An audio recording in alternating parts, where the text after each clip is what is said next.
নমস্কার।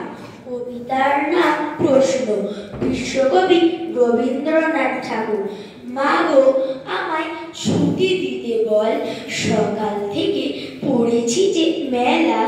এখন আমি তোমার ঘরে বসে করবো শুধু পড়া পড়া খেলা।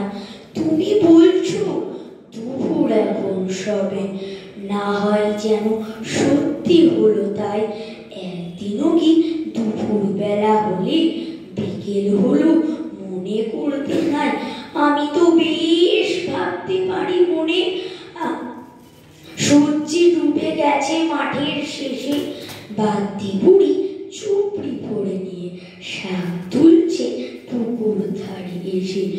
আধার হলো মাদার গাছের তলা, কালি হয়ে এলো দিঘির জল।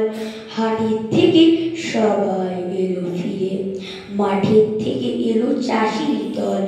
মনে কর না উঠলো সাঁঝের তারা, মনে কর না সন্ধে হলো যেন। রাতের বেলা দুপুর যদি হয়, দুপুর বেলা রাত হবে না কেন? নমস্কার।